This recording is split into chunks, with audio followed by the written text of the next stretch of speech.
Y ya está con nosotros el compañero Alan Navas, ¿no? Él es secretario regional de capacitación del Comando de Acción de aquí en la región Lima Provincias, vocero también del APRA en esta zona, un cuadro importante de la Primo, como hace un momento hablábamos con Enrique, que tenemos cuadros en todo el Perú, por cada región más de 10 nos sobran, y eso es así. Alan, muy buenos días, bienvenido a tu programa. ¿Cómo estás, César? Muy buenos días, saludos fraternos a toda la audiencia, y bueno, aquí para cubrir todas las expectativas. Me pareció altamente interesante la entrevista que has tenido con Enrique Valderrama, un cuadro joven del partido, pero que a la vez tiene pues una visión, una panorámica que parece pues una persona altamente recorrida en el mundo, ¿no? De la política. Me parece que lo hayas invitado es excelente, porque ya la población como que ya tiene una idea, una visión más clara del panorama político en que vivimos y nos estamos desarrollando. Así es, Alan, ¿no? Que la gente y la población sepa que en el APRA seguimos trabajando, seguimos preparándonos, ¿no? Y digo preparándonos porque así como Enrique también estás tú, está Iván, y hay muchos compañeros, ¿no? En Lima. Tu persona, César, también. Claro, también, ¿no? Y acá en Lima tenemos, creo que hace un momento los hemos nombrado, ¿no? En la región Piura, en la región La Libertad, en Arequipa, en Cusco, ¿no? De compañeros combativos en Cusco. Entonces yo creo que es cuestión simplemente de reordenarnos, reorganizarnos, como ya lo ha dicho Enrique, una reingeniería. Ahí van a ver que el APRA va a volver con fuerza, porque esta democracia lo necesita, este país nos necesita de partidos políticos, no solamente del APRA, sino de todos los partidos políticos fuertes que haga para hacer una buena democracia. Alan, ¿qué tema nos toca ver el día de hoy? ¿Qué propones? No, efectivamente, ¿no? Para partir desde la perspectiva que tú has iniciado hace un momento, definitivamente necesitamos partidos que se comprometan a abrir mesas de debate, ¿no? Y para eso necesitamos la pluralidad de conceptos, no de conceptos, sino de pensamiento, de gente que tenga diferentes tipos de visiones para poder unificar una visión mucho más amplia, mucho más grande. Sí. En este momento, pues creo que uno de los temas fundamentales es la informalidad con que estamos viviendo, ¿no? Y hablamos de la informalidad laboral, pero también hay que enfocarla dentro de otros aspectos de la informalidad que ha conllevado que esa informalidad laboral sea la visible. Pero sin embargo, César, yo creo que el tema de informalidad es mucho más amplio que llevar al campo laboral, nada más. Y sería bueno desnudar este panorama en esta conversación que tengamos el día de hoy. Perfecto. Sí, es verdad. Siempre, ese es un tema muy interesante que siempre, particularmente a mí, me ha apasionado, Alan, y lo hemos venido siguiendo de hace más de 10 años, y hemos escrito algunos artículos al respecto, y sobre todo, siempre se ha dicho que la SUNAT siempre dividió al mundo laboral, al mundo productivo, no solamente laboral, porque también acá tenemos que ver, todo se basa sobre la economía, ¿no? Sin economía no hay nada, eso es una realidad. Sin fuerzas productivas no se forma un país. Entonces, antes, decimos antes porque ese antes no es hace mucho nada más, hace unos meses, hace 2-3 meses se hablaba de que la informalidad era el 70% de la población, ¿no? Y el 30% los formales, ¿no? Yo nunca he estado de acuerdo que le denominemos informales al pueblo superviviente, al pueblo emprendedor, que está conformado por las MIPES, ¿no? La microempresa, la pequeña, la mediana y la grande. La grande no vamos a tocar de ella porque la gran empresa justamente es la gran empresa, ¿no? Que en el Perú son alrededor de 50.000 empresas, que obviamente está en esa categoría de gran empresa, porque entre otras cosas que facturan miles de millones, también esa gran empresa tiene pues procesos estandarizados, tecnología en información. Entonces, si nosotros lo llevamos al campo netamente empresarial, de 10 factores que debe contar una gran empresa para denominarse gran, ellos las tienen. Son 50.000 y que realmente sobre ello nos sostenemos los demás. Un punto importante ahí sobre eso que estás basándote también es, ¿sabes cuál es la ventaja que tienen las grandes empresas? Es de que tienen el cambio de moneda, pueden jugar con el cambio de moneda, ¿no? Mientras que acá el dólar está costando 3 soles 50 y el yen está costando 52 centavos, Entonces, el cambio de moneda de mercado internacional pueden ellos fácilmente negociar y ese es su crecimiento. Entonces, hay una desventaja total con las pequeñas y microempresas. Así es. Y tienen también ellos que exportan, las grandes empresas que también son exportadoras, tienen el drawback, ¿no? Tienen el drawback que les permite también ganar que va directamente a su utilidad, ¿no? Entonces luego tenemos las empresas medianas, después están las pequeñas y las microempresas.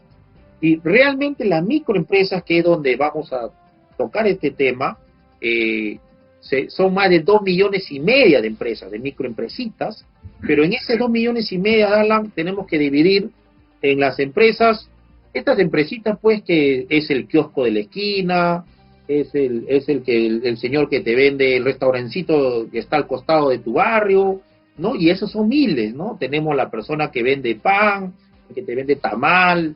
Entonces, esa microempresario, ahí está el gran error del Estado, ¿no? Que lo mira y lo juzga y le exige como si fuese una gran empresa, ¿no? Porque la ley es la misma para el grande, para el mediano, pequeño y chiquito, y ese es el gran error que comete el Estado. Es por eso que yo digo que no debemos de formalizar al informal, sino que tenemos que formalizar es al Estado. El Estado tiene que más bien hacer, como ustedes los abogados conocen perfectamente esta palabra, primacía de la realidad. La primacía de la realidad le dice que tú no puedes juzgar con las mismas leyes a los microempresarios. Ahora este sector, este mal llamado sector informal, ¿no? Es Hernando de Soto quien acuña este concepto de informal, al cual yo no estoy de acuerdo con él en varios. Claro, su libro es interesante, El otro sendero, ¿no? El misterio de capital, son conceptos importantes, pero que él trata al informal, él trata al microempresario de una manera peyorativa, ¿no? Entonces, ahí yo tengo mi reparo. Pero volviendo al tema del informal, ¿no? O del pueblo sobreviviente y el pueblo emprendedor, pues tenemos a los sobrevivientes, al que se genera su empleo, el autoempleo, el que se la ingenia para llevar un plato de comida a su casa todos los días. Pero por otro lado también tenemos ahí, Alan, al emprendedor, que realmente sí acumula riqueza y que sí está en condiciones de crecer y que está en condiciones de reinvertir y está en condiciones de avanzar. Pero ahí viene el tema que ahí vamos, me gustaría tu opinión, que es el Estado más bien que no lo mira de esa manera. El Estado solo se preocupa del grande, del mediano, normal, de la SUNAC le exprime a todo el formal que le pague puntual, y si te demoras un minuto, ya te está cobrando una multa, el Estado es persecutor, es tu enemigo, te mete cuando le da la gana, te da la cuenta, saca la plata, no le interesa, en tu caso no pagas personal, el Estado no le interesa eso, le interesa primero cobrarse ellos para poder pagar la grande planilla dorada que existe en este país, y no le importa si tú como empresario pagas o no pagas a tu trabajador, ¿no? Y esas son las cosas que ponemos acá sobre la mesa, Alan. Tu parte de un punto de vista muy interesante, César, ¿no? Ver la informalidad del Estado antes de ver la informalidad. Por eso te decía, el tema de la informalidad es ampliamente extenso. Y no podemos hablar de la informalidad si es que primero no vemos algo que tocábamos la vez pasada, el Estado como un Estado republicano, ¿no? La República. La Constitución política del Perú es la que da pase a que el Estado cómo se está sustentando, cómo se forma y cuál es la visión que tiene para su nación. Partimos del primer punto, César, y esto es importante. Para hablar de la informalidad hay que hablar sobre la dignidad del ser humano. ¿Por qué? Porque esta informalidad laboral, a la cual hemos sido empujados por medio de este abandono de Estado, a darle atribuciones ya no al ser humano y a la persona humana y a su dignidad como prioridad, sino por el contrario, al capital, ¿no? Al capital y al negocio, a la economía primero antes que al ser humano, ha llevado a que el hombre pues desaparezca ya su deseo de progresar, o sea, el deseo de progresar lo tiene, pero el Estado le ha cortado esa visión para que progrese.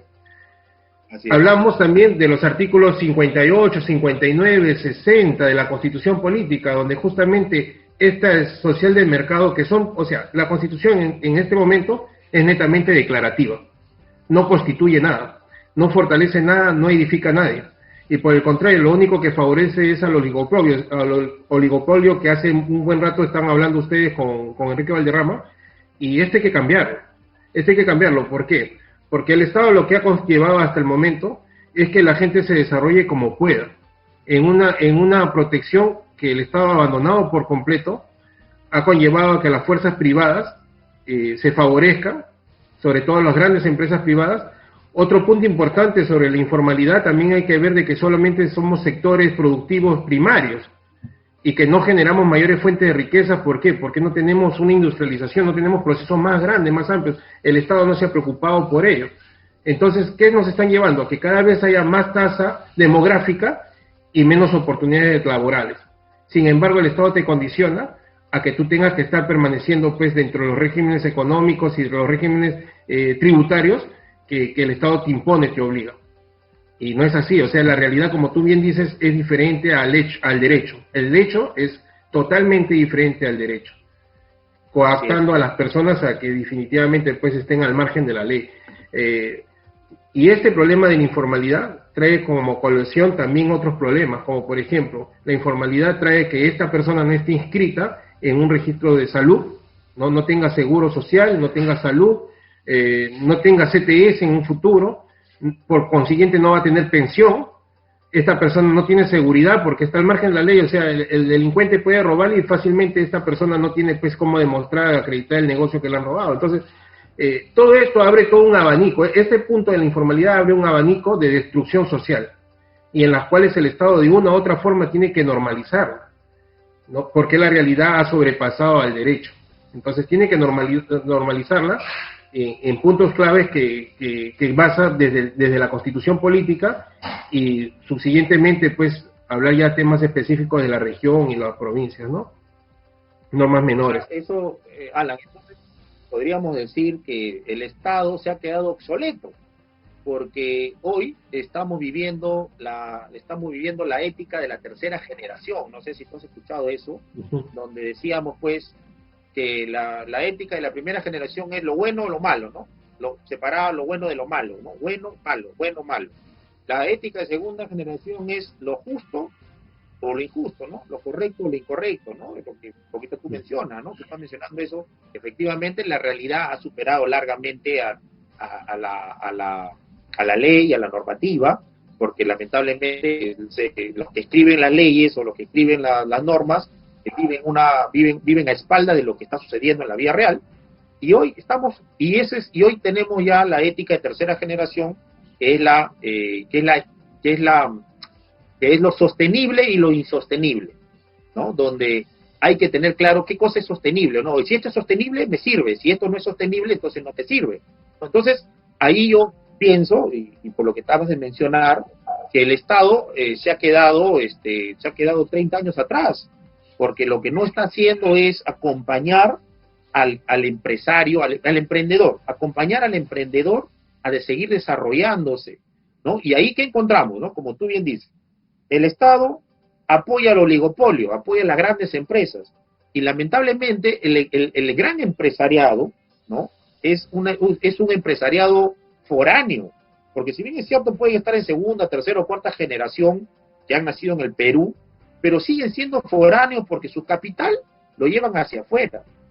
Ellos hacen una vida en Miami, hacen una vida en Europa, y vienen acá al Perú solamente o sea, nos ven al Perú como una factoría, ¿no? Como parte de su mano de obra barata, que construye sus bienes para luego comercializarlos afuera, o comercializan acá, pero para llevarse capital afuera. Y lo que necesitamos aquí, Alan, es una nueva clase empresarial criolla, chola, peruana, nacido de ese mundo emprendedor, nacido de ese pueblo superviviente, que estoy convencido que su querencia a esta tierra va a ser de que efectivamente reinvierta y efectivamente apueste por un desarrollo aquí en este país. Y ahí el gobierno, como tú lo has dicho muy bien hace un momento, no está ayudando. Al contrario, el gobierno es el gran limitante y la gran traba que existe para que ese emprendedor se desarrolle, ¿no? Por ejemplo, cuando queremos, por ejemplo, un emprendedor quiere incursionar en la acuicultura, por ejemplo, una experiencia que nosotros hemos tenido acá en la región Lima Provincias y que desarrollamos, capacitamos cuando estuvimos como director regional de producción, capacitamos más de 2.000 emprendedores, ¿no? Que hacían una crianza artesanal de la tilapia, de la acuicultura, pero sin ninguna técnica. Entonces se les capacitó, se les dio alevines, mejor trabajado, mejor procesado para que puedan obtener el peso adecuado. Se les dio la alimentación, con la municipalidad se hizo el apoyo. Pero ¿qué se encontró? Mira, que el mismo gobierno regional, Alan, no le podía dar su permiso de acuicultor. ¿Por qué? Porque le exigía que pagara alrededor de 800 soles en 3 permisos que tenían que hacer para poder ser formal.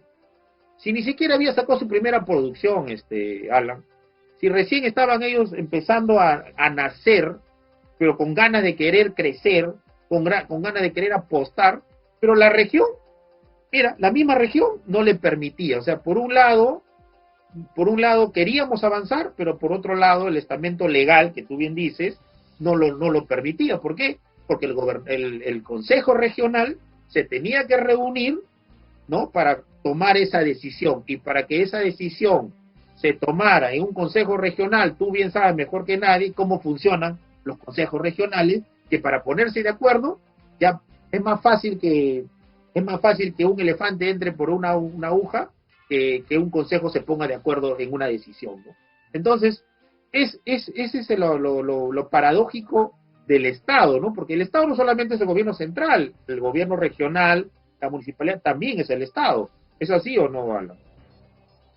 Correcto, ¿no? Y viendo de que sobre ese análisis que tú has planteado en este momento, tenemos que ver que el Estado, a veces la gente dice, no, pero el Estado es muy grande, ¿no? Es muy grande administrativamente. Y realmente que administrativamente puede ser lo más grande y lo podemos hacer más grande posible y más burócrata cada vez. El problema está que la estructura ideológica del Estado no está bien constituida. No sabemos hacia dónde vamos, no sabemos qué queremos, no sabemos qué tipo de nación queremos y por consiguiente qué tipo de producción queremos, ¿no? Para saber qué tipo de hombre formamos. El Estado ha creado una cultura justamente de la informalidad, ha creado la estructura de la cultura chicha, la estructura cultural chicha, ¿no? En la cual el hombre emprendedor es la persona que tiene la habilidad de crecer como puede, sin ningún tipo de garantía, en un mar empresarial en las cuales solamente sobreviven pues los que tienen grandes capitales, como tú bien señalas, grandes capitales que radiquen los capitales y pululen en el extranjero, y que el Perú sea solamente una mesa de tránsito, de mero tránsito. ¿Para qué? Para acá poder producir lo pequeño o sacar, simplemente exportar lo explotado, y a las finales el Perú se queda sin nada, ¿no? Se queda sin el pago del trabajador adecuado, sin la dignidad de su población y sin los recursos naturales que ya no están aquí. Entonces, creo que el Estado tiene que tener una estructura ideológica firme, como la tenía en la Constitución del 79. ¿No? La Constitución del 79 tenía una estructura ideológica, que era justamente tener a un Estado de socialdemocracia, ¿no? De democracia social, un Estado que sea de justicia social, ¿no? Esta frase de justicia social no es meramente declaratoria en la Constitución del 79, por el contrario, toda la argumentación que tiene la Constitución del 79 es netamente para abocar de que el ser humano, la persona, en todos los campos de su desarrollo educativo, de salud, infraestructura, laboral, en todos los campos se puede desarrollar equitativamente, porque justamente hablamos de justicia social, o sea, una balanza social, ¿no? Pero en esta teoría de socialdemócrata, que de social de mercado, que encierra nuestra Constitución actual, y que tiene pintas de libertad como un libre mercado, ¿no? Mercados como Alemania, en las cuales el empresario hace lo que quiere, ¿no? Solamente se reúnen los grupos de la CONFIE y los allegados a la CONFIE, y ellos manejan el lineamiento ideológico de la política económica. Entonces, bajo esto es nulo que el empresario, el microempresario, sobre todo el microempresario, ¿no? Pueda surgir. No hay ninguna expectativa.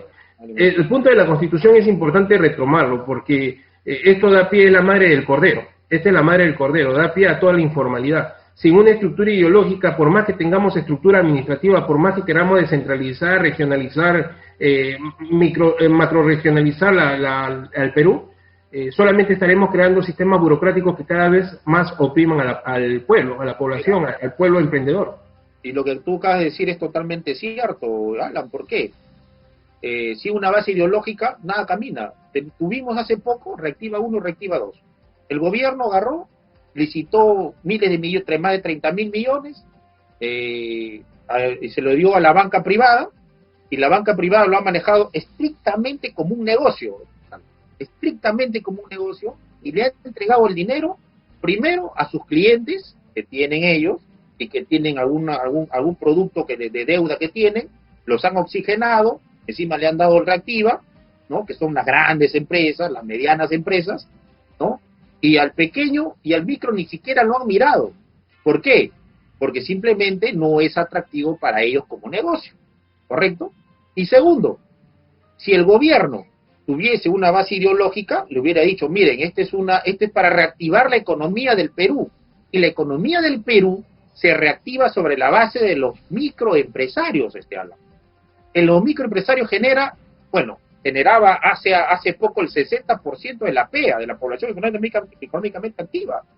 Entonces, ¿qué es lo que tenemos que reactivar? ¿A las empresas o a la persona que genera el empleo y que lleva comida a su casa? ¿Te das cuenta que hay un error de concepto ahí, no? ¿A quién tenemos que reactivar? ¿A la gran empresa o al microempresario que da empleo al 60% de la población? Entonces, como no hubo esa base ideológica, como tú bien lo dices, y como esta constitución, esta constitución del 93, que es económicamente neoliberal a ultranza, no mira el tema social. Y ese es el gran error que nosotros venimos cometiendo y que lamentablemente no hemos sabido, y lo digo y lo tengo que decir, no hemos sabido nosotros reagendar en la agenda política y pública que regresemos a la Constitución del 79, Alan. ¿Por qué no regresar a la Constitución del 79? ¿No? Porque nos está haciendo mucho daño. En lo que es la estructura ideológica, ¿no? Porque, claro, hay que basarla a esa Constitución, a los nuevos tiempos, al nuevo mundo, cómo se maneja el mercado, pero sin perder la estructura ideológica de la Constitución del 79. Y tú has tocado un punto importante sobre el gobierno. Mira, si es un problema de Estado cuando hablamos de Constitución, pero también hay un problema fundamental en el gobierno. Gente incapacitada para poder gobernar, y cuando hablo incapacitada, ya no hablo ni siquiera de la incapacidad moral, sino incapacitada ideológicamente. No puede observar de que detrás de una crisis siempre hay una gran oportunidad. Este momento de crisis, como tú siempre lo vienes mencionando, esta es una gran oportunidad, es un cambio, hay una ruptura de una forma de gobernar, una forma de manejar a nueva estructura. Y necesitamos pues hacer estos cambios. Y este gobierno lo que debe de hacer es ya replantear, romper mira, muy bien tú has señalado hace un tiempo, unos minutos atrás, de estar señalando de que todavía estamos en colonización, ¿no? Estamos todavía con el imperio encima. La Constitución es parte de este imperio, la Constitución ha legalizado al imperio.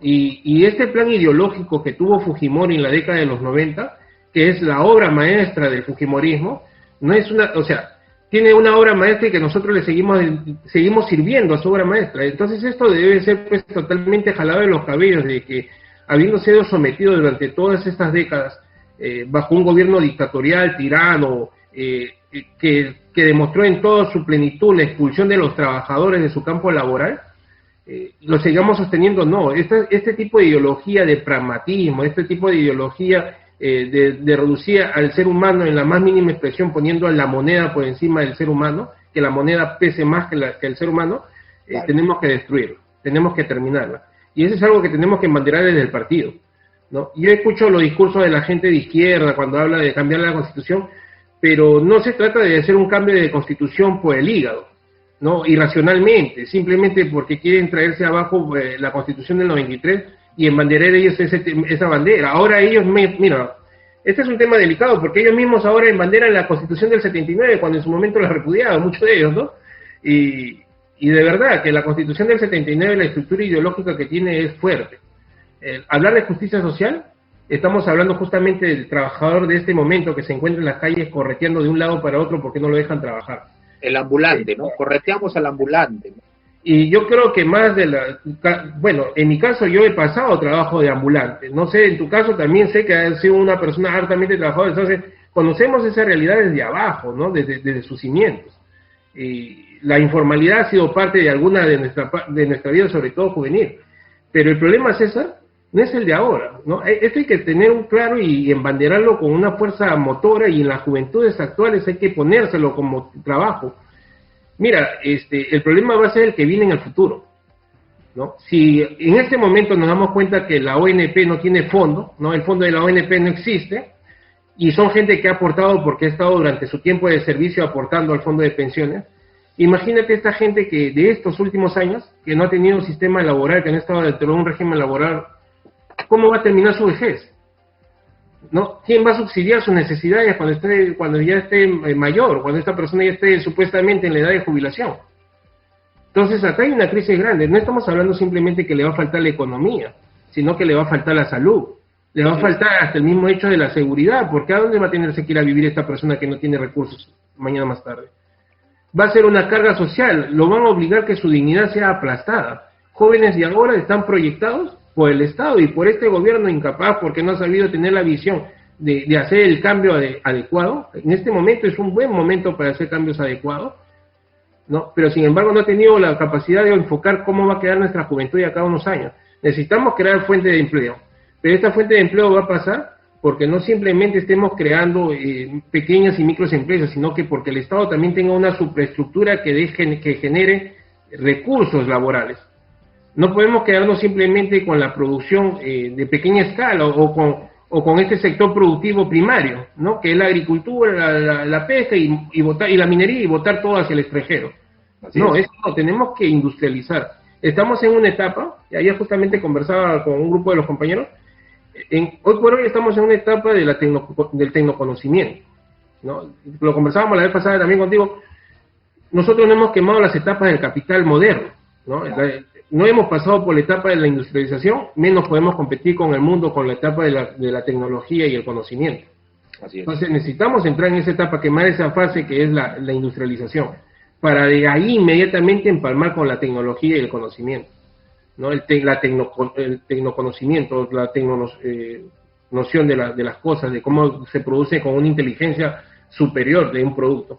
Entonces, César, el tema es muy, muy hondo. Yo creo de que lo que estamos tratando de hacer en este momento no es simplemente observarlo, ¿no? Sino decirle a la gente que esto tenemos que cambiarlo. Y no es un trabajo del partido aprista simplemente. Es el trabajo de toda la comunidad que se encuentra herida y que mañana más tarde va a pasar por esta crisis emocional, porque al no estar con la dignidad, mira, ¿qué te da dignidad? El artículo número 1 de la Constitución dice, ¿no? El fin supremo de la sociedad y el Estado, ¿quién es? La persona humana y su dignidad. ¿Qué te da dignidad, César? ¿No? Dignidad no simplemente te lo ganas porque tienes un nombre y porque seas una persona culta, sino que porque tengas la capacidad de producir. Cuando tú tienes la capacidad de producir y laborar, tienes la capacidad de comprarte tu ropa, de educarte, de tener tu casa, de tener tu familia, de tener tu productividad de persona, o sea, tu desarrollo humano. Pero si esta persona no tiene este desarrollo, si no tiene familia, si no tienes con qué vestirte, si no tienes educación, entonces la dignidad se vino al piso. Entonces la Constitución no puede ser meramente declaratoria. Necesitamos que esta informalidad de una o de otra manera la formalicen, pero basándonos primero en el punto ideológico de la estructura del Estado. Sin un Estado que tenga este concepto claro de qué tipo de personas necesitamos constituir, vamos a seguir siendo pues los oligopolios de siempre, ¿no? Ver los mismos oligopolios, que a la final es una falsa competencia, empresas cerveceras que compiten con otras empresas cerveceras cuando en verdad es una competencia falsa, farmacias que compiten falsamente, bancos que compiten falsamente, medios de prensa como el Diario de la República, el Comercio, que compiten falsamente, a la final les han destruido totalmente el mercado. Mira, tú estás en un medio radial, en las cuales fácilmente podríamos ser escuchados a nivel nacional con la misma capacidad de antena que tiene la cadena nacional, pero la ley, que es la ley de comunicaciones, impide que esto se logre. Entonces conviene tener un grupito pequeño que pueda ser manejado por medio del gobierno para poder promocionar todo lo que quieran promocionar. Y empresas como la empresa Platino no puede surgir adelante en la escala que podría surgir. ¿Por qué? Porque existe este oligopolio cerrado, ¿no? Algo inconstitucional, porque la Constitución es declarativa nada más, pero no constituye nada. Y mira, tú has tocado un tema que y para que la población que nos escucha realmente vea de que solamente nosotros estamos aquí observando o estamos haciendo algún tipo de crítica constructiva. Cuando tú hablas de empleo productivo, Alan, por ejemplo, yo te voy a dar un ejemplo de cómo podemos generar empleo productivo acá en la región, ¿no? Y ya lo hemos hecho, ¿no? Lo importante acá es que lo hemos hecho, ¿no? Pues, mira, tenemos nosotros acá en la parte sierra de nuestras provincias, llámese Huaura, Barranca, Huaral, llámese Ollón, llámese todas nuestras provincias que tenemos, que están en la parte altoandina, ¿no? ¿Qué tenemos nosotros? Tenemos melocotón, tenemos palta, tenemos un montón tenemos cítrico, tenemos frutales, ¿no? ¿Qué podemos hacer ahí, Alan? Mira, yo les propongo, por ejemplo, a todos aquellos emprendedores que me están escuchando, que están en el mundo del agro, que tú bien has dicho que somos solamente extractivos, producimos y vendemos, y encima todavía la gente del agro son aprovechados por los intermediarios, quienes son los que finalmente llevan la plata. Pero si nosotros aplicamos un primer concepto importante, que es la asociatividad, los asociamos, ¿ya? Asociamos a todos los productores de melocotón, vamos a llamarlo así, a todos los productores de melocotón los asociamos en una asociación, valga la redundancia, una asociación, lo formalizamos debidamente en los registros públicos, hacemos un convenio, hacemos un convenio con la municipalidad distrital, puede ser Pacho, puede ser Ámbar, puede ser cualquier municipalidad. Este convenio lo hacemos con el gobierno regional, y el gobierno regional tiene a los técnicos, que te pueden hacer los expedientes técnicos. ¿Para qué? Para hacer una planta procesadora, Alan. Se hace una planta procesadora de melocotón, y el mismo gobierno regional puede ser el enlace con la gran empresa o para el tema exportador. Y podemos hablar por ejemplo, del emprendedor exportador, pero que lo puede hacer desde el gobierno regional en coordinación con los gobiernos locales, porque cada gobierno local tienes a un gerente de desarrollo o a un jefe de desarrollo. Lo tienes en la municipal distrital, lo tienes en la provincial, lo tienes en la regional. Tú haces un convenio entre los tres con la sociedad, con esta asociación de productores de melocotón, de mango, de naranja, mandarina, de palta, lo que sea que tenemos acá en cantidad en nuestra región, y hacemos una planta procesadora, lo más sencillo, solo de calibre, lo reenvasamos en un buen empaque y lo llevamos al exterior. Y ya estamos con eso generando empleo productivo, estamos generando ingresos a muchas familias, no solo al que produce, sino a la familia que está alrededor, para que genere su empleo. Y estamos hablando de que los sueldos no son de 1.000 soles, porque si ya estamos exportando, estamos hablando que esa persona puede ganar tranquilamente 2.500, 3.000 soles promedio, Alan. Es lo que nosotros hemos visto, ¿no? Entonces hay un ejemplo de emprendimiento que puede ser promovido a través del Estado, pero como tú bien dices, al no tener la base o la filosofía de la justicia social, del Pan con Libertad, sobre todo que en nosotros es algo natural, que lo tenemos en nuestro ADN, es que el gobierno vive más enfrascado en temas de cemento, que también hace falta, ¿no? En el tema de infraestructuras, y no está mirando el lado humano, no está mirando el rostro humano. Entonces, no solamente es suficiente con lo que nosotros hacemos acá de mencionar y decir, oye, el gobierno no hace esto, el gobierno no hace lo otro, tirarle la piedra, y no, nosotros somos un partido propositivo, tenemos propuestas, tenemos a los técnicos, sabemos cómo hacer las cosas, Alan. Y eso es algo que la población tiene que saber, así como lo hicimos con la tilapia, la acuicultura, donde dejamos alrededor de 5 centros productivos, y que ahora son empresas que ya producen y venden y ganan su plata, y que los enemigos dicen son las empresas de César Zapata, que es verdad, porque cada empresa ha sido de una asociación que se ha generado, que se ha creado, y está ahí trabajando tranquilamente. Y al contrario, me siento orgulloso de que eso sea así, porque hemos contribuido con al menos 50 empleos productivos. Pero imagínense ustedes si la región Lima se pusiera a pensar de esta forma a nivel de toda la región, en turismo, en agricultura, en minería, en ganadería, en apicultura. Seríamos el primer productor no solo del Perú, sino de América Latina, Alan, porque incluso el Perú, Lima provincia, envuelve nuestro gran mercado en Lima capital. Tenemos a 10 millones de peruanos que podemos darle de comer y alimentarlos. ¿no? Y encima podemos exportar, y encima podemos dar a otras regiones. O sea, realmente acá lo que está faltando, Alan, es una visión clara y concreta de lo que queremos para el Perú. Y eso creo que es la gran coincidencia que estamos teniendo nosotros, porque también la gente tiene que saber que entre los apristas también es que estamos de acuerdo en todo, ¿sí o no, Alan? Siempre tenemos nuestros propios pensamientos, tenemos nuestras propias directrices, pero nosotros lo que sí hacemos es debatir, conversar, y si estamos de acuerdo, vamos para adelante, Alan. Correcto. Es que tenemos, el fondo lo tenemos bien definido. Yo creo que el fondo de nuestro pensar está basado en nuestra ideología. Sobre los fondos no discutimos sobre las formas, el cómo llevar a cabo los procesos. Y tú has tocado un punto muy importante sobre las regiones. Si bien es cierto que la Constitución no encierra el lado ideológico de esta estructura que se pide, también es cierto que acá pasa por otro factor, el liderazgo, ¿no? La gestión pública no solo trabaja en la parte administrativa, sino la capacidad del líder.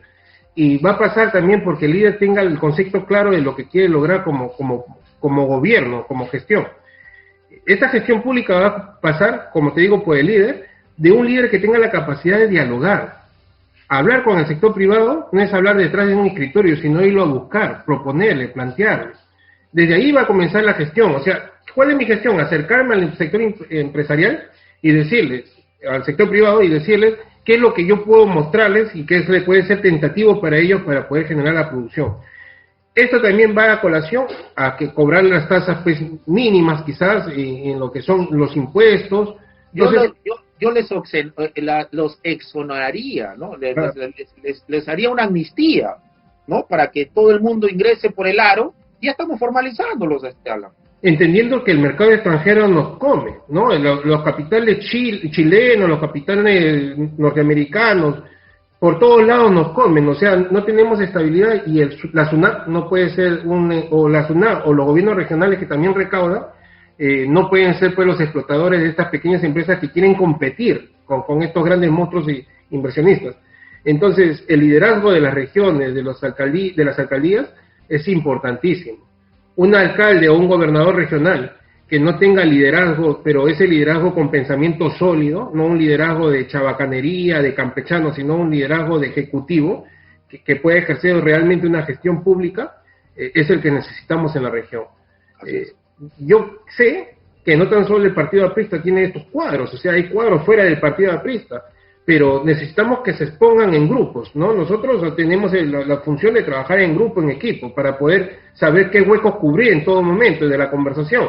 Mientras que tú hablas con uno, nosotros vamos a hablar con otros y al final el equipo, el aparato es lo que hace que el engranaje funcione perfectamente. Pero necesitamos esos tipos de organizaciones, necesitamos partidos políticos bien constituidos que tengan conceptos claros, dirigidos, como tú bien dices, ¿no?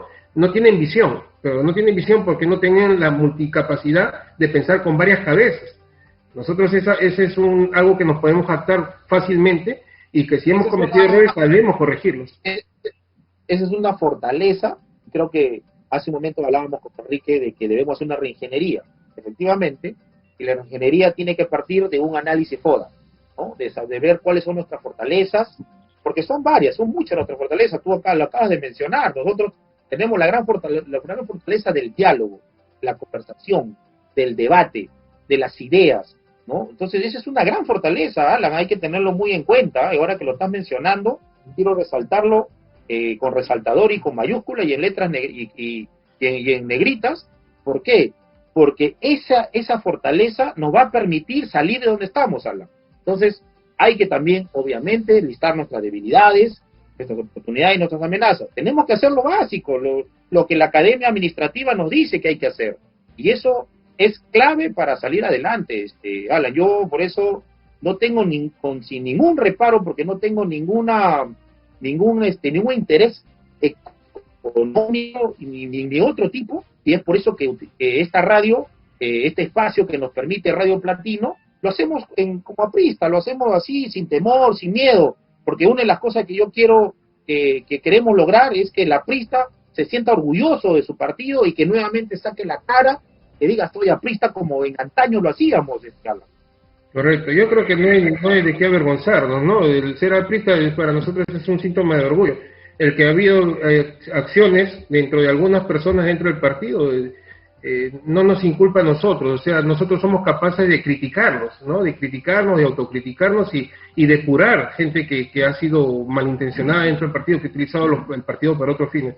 Tampoco no podemos ser, pues, seguir a la corriente, a la masa humana que quiere destruir a nuestro partido. Esta masa humana no te hablo por la población, ¿no? Sino las corrientes ideológicas que quieren destruir nuestro partido. No podemos hacer cargamontón nosotros mismos y eso no me va a hacer sentir culpable tampoco, ¿no? De no estar a favor de estos grupos ideológicos destructivos, no me va a hacer ser culpable ni tener vergüenza de mi partido. Yo me siento orgulloso de compañeros como el jefe, ¿no? Como Víctor Raúl Aya de la Torre, como Luis Alberto Sánchez, Carlos Cos, Soane, Manuel Soane, ¿no? Compañeros que ahora están como tu persona. Me siento orgulloso de muchos compañeros que estando aquí o ya partieron a viajes hacia las estrellas, han hecho de nuestro partido un movimiento glorioso. Y bueno, César, y te das cuenta de que este tema de la informalidad no tan solo pasa por señalar a la persona, ¿no? Al individuo, al ciudadano, sino ya estamos hablando de la estructura y la capacidad del líder. Un punto que es importante observar para que la gente lo tenga claro es, por ejemplo, lo siguiente. Mira, nosotros hemos entrado en una cuarentena el 16 de marzo, ¿te acuerdas, no? Todos sabemos de que nos encerraban el 16 de marzo por el bien de la salud y el discurso, bla, bla, bla, ¿no? Pero resulta de que se suponía de que tanto el gobierno central como los gobiernos locales y regionales sabían de que esa gente se estaba quedando sin trabajo, ¿no? Habían dado leyes que permitía de que la gente sea, pues, poco a poco separada de sus medios laborales. ¿Dónde se iba esa gente? ¿Dónde estaba la visión del Estado, del gobierno, en función a pensar, ya, y esta gente cuando termine la cuarentena, ¿hacia dónde se va a ir a trabajar? Se supone que iban a tomar el sector informal.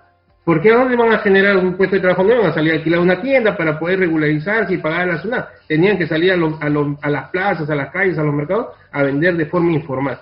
Mira, termina la pandemia, termina la cuarentena, y la gente sale en manada, ¿no? Al distrito de La Victoria, la gente sale, pues, en grupos humanos, sale hacia el cercado de Lima y hacia otros conos.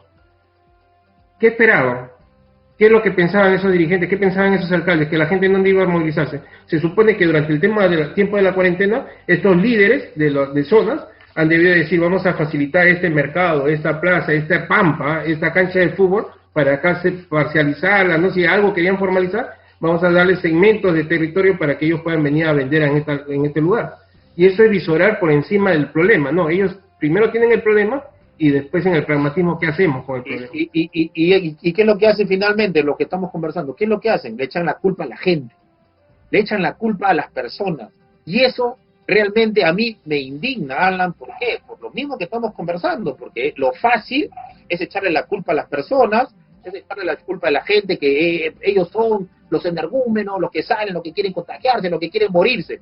Pero no se dan cuenta que es el gobierno o es el Estado que tiene que establecer las superestructuras o tiene que dar las condiciones para que eso no ocurra. ¿O acaso, como tú bien dices, o acaso no se sabía de que después de 60 o 70 días de estar encerrado y que tu economía se ha mermado y que no tienes para comer porque has perdido el empleo, que después que el de 60 días que la gente que se va a quedar sentada en su casa esperando morirse? La gente no va a hacer eso, Alan. La gente no va a hacer eso. La gente, el peruano es, siempre dice que, yo por ejemplo estoy en contra de lo que dicen, el Perú es un país rico y que tiene todos los recursos naturales, pero que lo peor que ha pasado en el Perú es que Dios ha puesto a la persona y el peruano es lo peor. Y eso es falso, Alan. Eso es recontra falso, porque el peruano es un peruano trabajador, emprendedor, trabajador, chamba. Y por no por un número de personas, un grupito, que va a ser porque un grupito se porta mal, no lo vas a maximizar para todo lo demás. En el mundo, como yo decía en un programa anterior, los peruanos han demostrado ser emprendedores, ser empresarios, y son exitosos, no solo en el exterior, acá en el Perú mismo. Por lo tanto, lo que tú decías también de que efectivamente el gobierno hoy le echa la culpa a la persona de todo lo malo que viene pasando. Pero, un momentito, señores, ¿y qué has hecho tú? ¿Dónde está tu liderazgo? Que tú has dicho esa palabra clave, el liderazgo del gobernante, del líder, de la autoridad, que se le dio en un voto popular, se le dio la autoridad para que tome decisiones por las grandes mayorías, y no después solamente decir, ellos son los culpables, ellos tienen la culpa, el informalismo, que como que si fuese informal fuese un virus, fuese algo malo, y eso está totalmente equivocado y erróneo.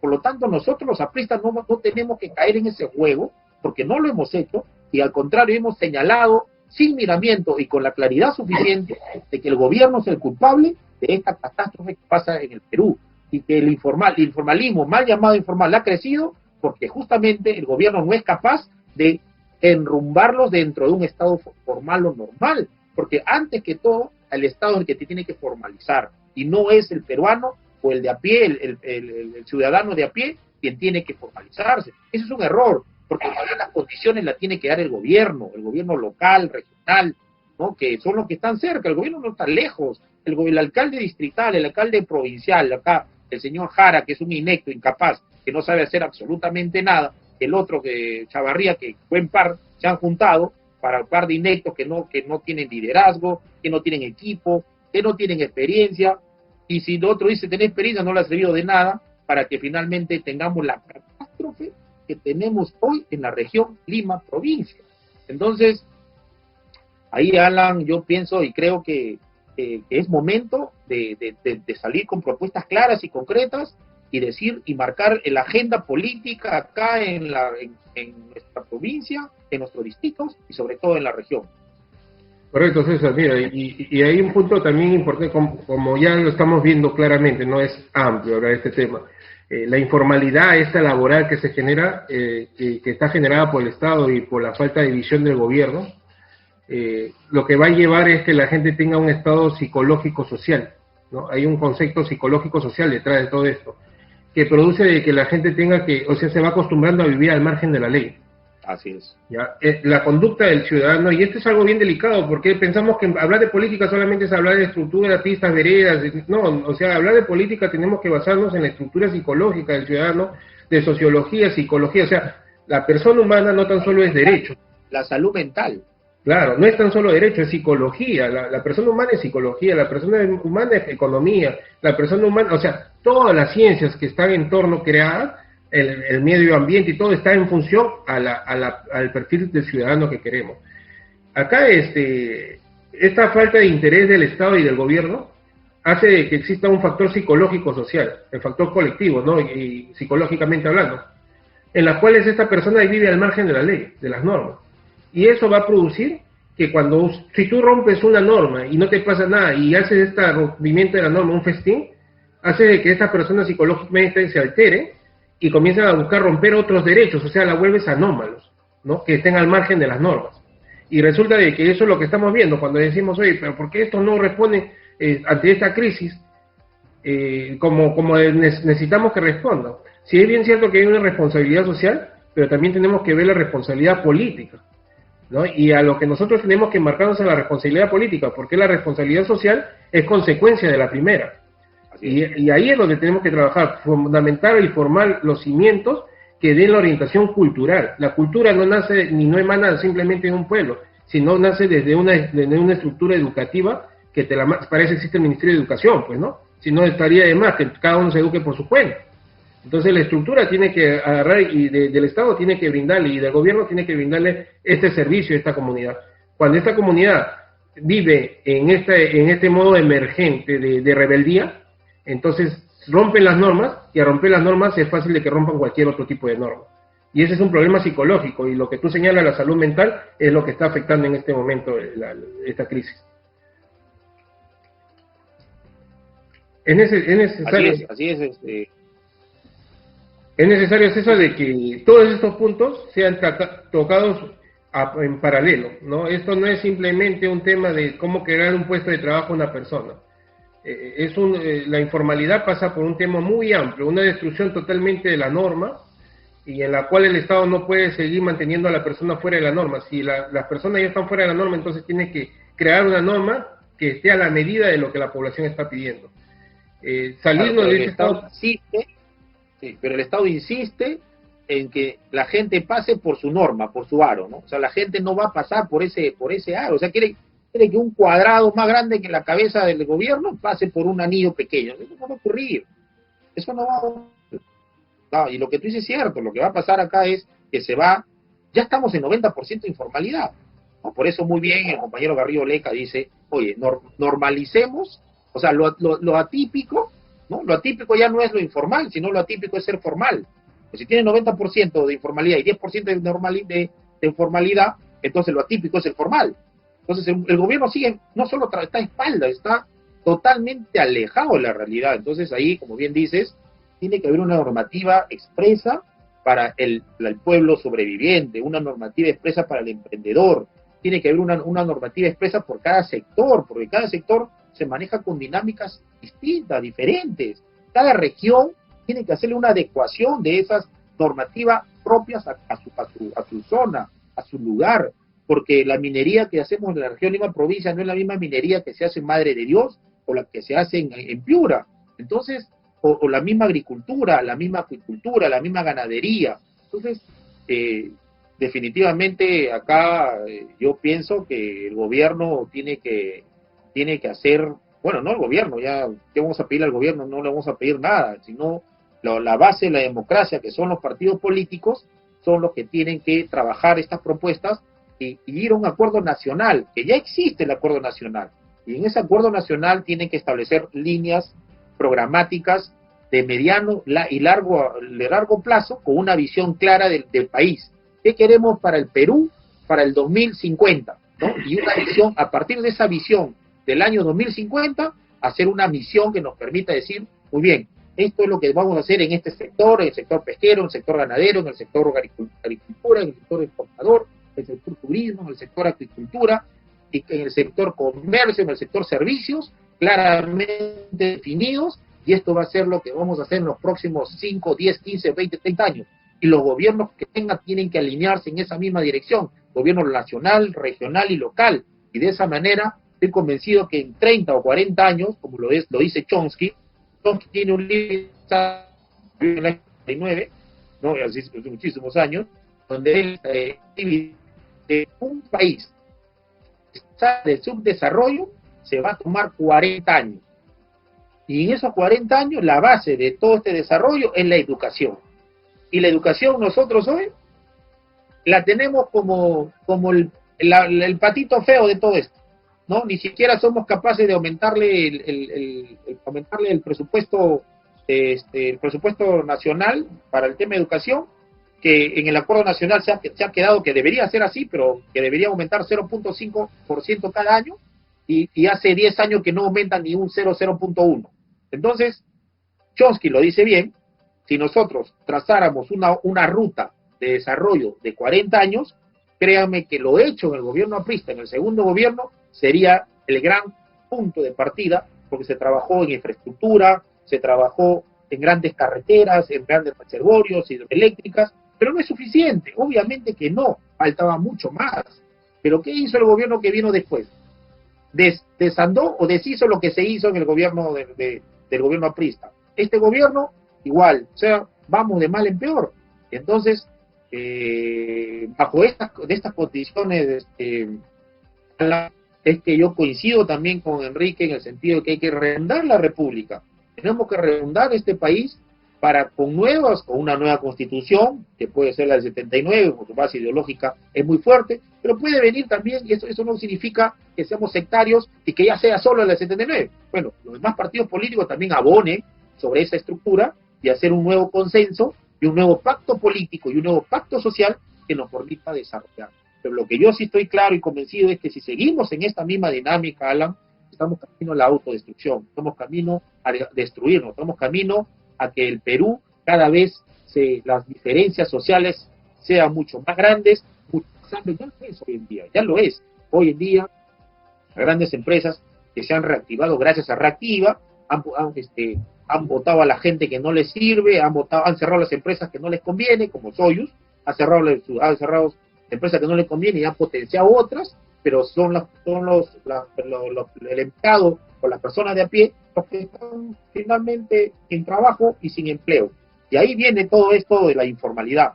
Mientras que sigamos en esta misma dinámica, la informalidad va a seguir creciendo, va a seguir en el mismo camino que hoy nos encontramos. Y lo peor de todo, Alan, es que yo no veo que este Congreso esté haciendo algo, este es un Congreso que no tiene la culpa tampoco, no es un Congreso sin experiencia, un Congreso nuevo, ¿no? Ahora se viene en el 2021, que no creo que haya elecciones, suponiendo que haya, va a venir un nuevo Congreso, pero ¿con qué experiencia? ¿Con qué experiencia este nuevo Congreso va a tomar la rienda de este país? Y sobre todo, César, mira, cuando hablamos de que la educación es un punto importante, sí es importante, pero no tenemos que traer, o sea, y creo que esto lo tenemos bien claro en el partido, no tenemos que traer los modelos educativos de otros países hacia nuestro país, porque tenemos realidades diferentes. Antes de ver el tema de educación, tenemos que basarnos en ver la Constitución. ¿Por qué? Porque la Constitución, como hemos visto, da pie a todo el ordenamiento jurídico, ¿no? La Constitución es lo que arma toda la estructura jurídica, administrativa del Estado, le da presencia al Estado. De ahí tenemos que llegar al acuerdo nacional, un acuerdo nacional que sea viable a que funcione la Constitución, o sea, a que se logren las metas que la Constitución te da como horizonte, a que consigas qué tipo de Estado queremos, qué tipo de país queremos. Y para eso el acuerdo nacional ya pone la agenda. No una agenda que a la final no se logra nada. Por ejemplo, hablamos del Bicentenario, ¿cuál es el hecho palpable que el poblador pueda sentir realmente? Más simplemente estadística, cuadros estadísticos que a la final el poblador no lo siente, no lo vive, no lo come, no lo palpa. Entonces, no come eso, no come estadística. No, claro, y que a las finales no tenemos indicadores ciertos, ¿no? Y ya lo vemos claramente que el Estado y el gobierno no pueden hacer nada porque esos indicadores son totalmente manipulados, falsos, pues, ¿no? Como el tema de los muertos que tiene la pandemia. Entonces, si ahí es algo tan objetivo que es palpable para el pueblo, que no tiene ese indicador cierto, imagínate los indicadores que no están a la mano y al alcance del pueblo, pues, ¿no? Una vez que tengamos el acuerdo nacional, tenemos que crear la institucionalidad de qué cosa queremos ser como país. Una vez que tengamos la idea de qué queremos ser como país, qué queremos lograr, recién podemos ver la educación.